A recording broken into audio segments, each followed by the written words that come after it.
आइए श्री राम कथा की ओर चलें। दशरथ महाराज समाचार पत्र पढ़कर के आनंदित हो रहे हैं, अति आनंदित हो रहे हैं। जब भरत जी आए, भरत जी ने दशरथ महाराज को पूछा कि पिताजी क्या बात है। तब दशरथ महाराज ने भरत को वो समाचार पत्र थमाया। का ये समाचार पत्र तुम्हारे बंधुओं का है। बंधुओं का समाचार पत्र पाकर के भरत जी आनंदित हो रहे हैं, पत्र को पढ़ रहे हैं, आनंदित हो रहे हैं। दशरथ महाराज ने भरत से कहा कि भरत, कल बारात अवधपुरी से मिथिलापुरी के लिए प्रस्थान करेगी। सुंदर सुंदर अश्वों को तैयार करवाइए। भरत जी ने सुंदर सुंदर अश्वों को तैयार करवाया है।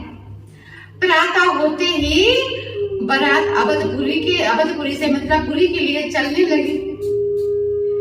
आनंदित हो रहे सभी बाराती कि बारात जा रही है हमारे राम लगा की।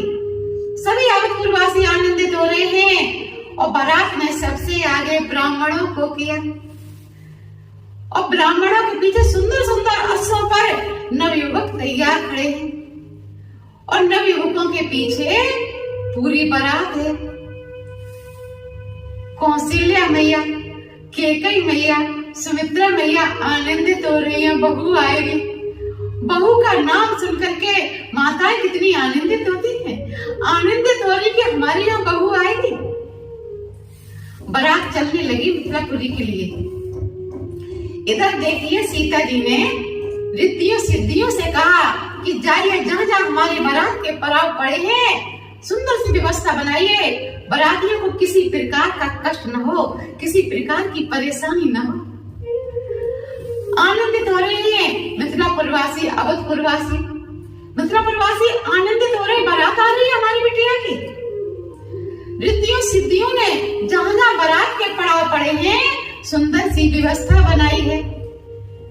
बाराती व्यवस्था देख करके बड़े आनंदित हो रहे हैं, कितनी सुंदर व्यवस्था है, ये देख देख करके आनंदित हो रहे हैं।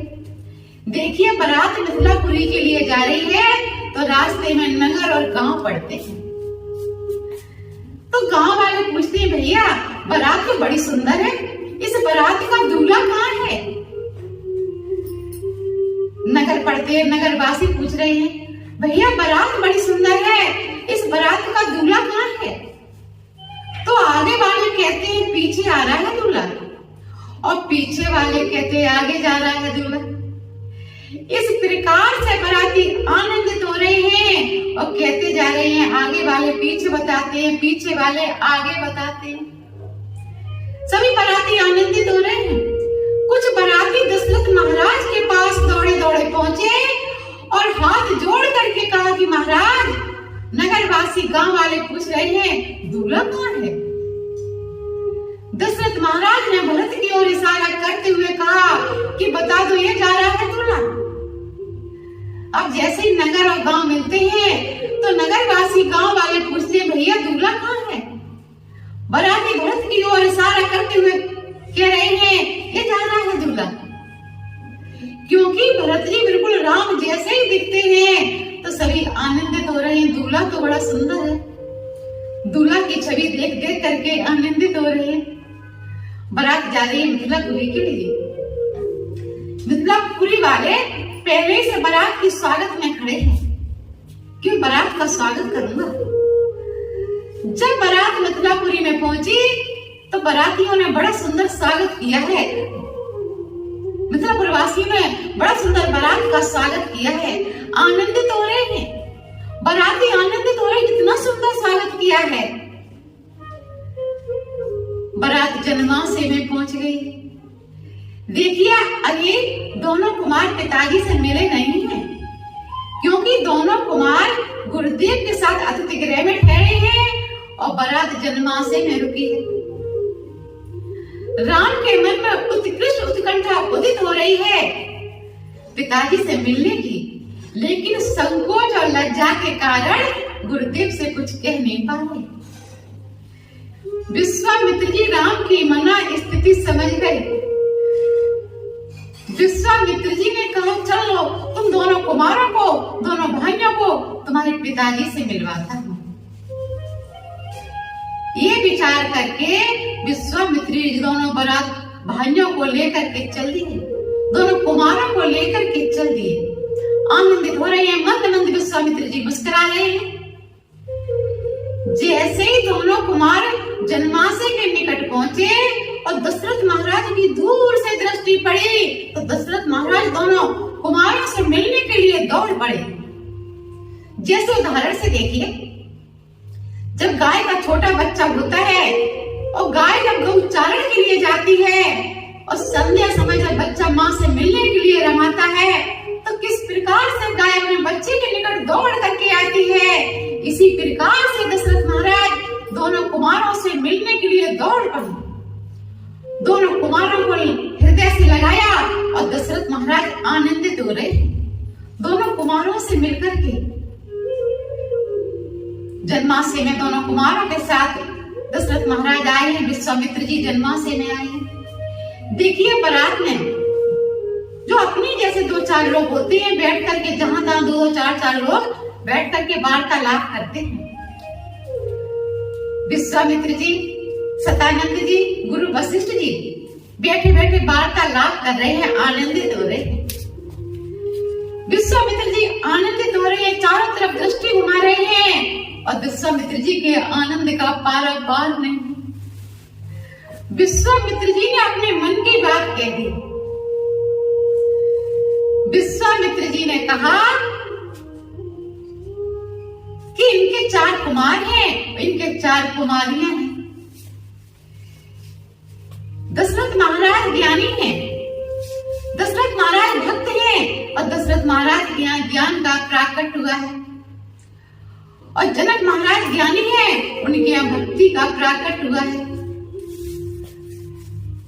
वो अवध नरेश हैं, वो मिथिलेश हैं।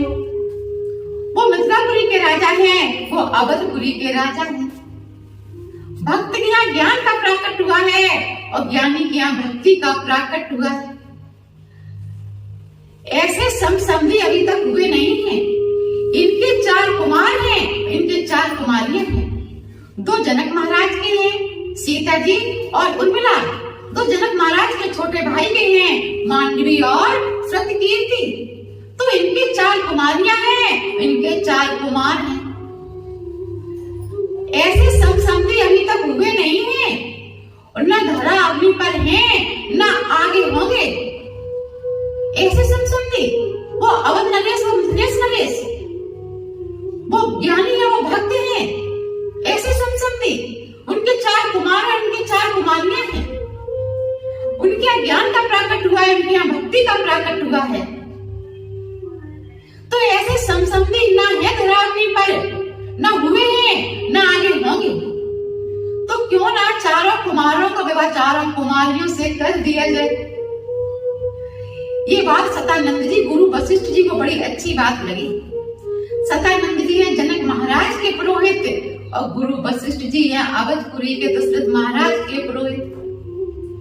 वो मिथिलापुरी के पुरोहित हैं, वो अवधपुरी के पुरोहित हैं। तो ये बात बड़ी अच्छी लगी। देखिए पहले पुरोहितों में विवाह पक्का हुआ करता था। पुरोहित का मतलब क्या है? पुरोहित का मतलब है जो यजमान का हित चाहता हो, वो है पुरोहित। तो पुरोहितों में विवाह 4 कुमारों का 4 कुमारियों के साथ तय हो गया। अब देखिए जन्माशय में 1 दूल्हा नहीं, 4 दूल्हा तैयार किए जा रहे हैं।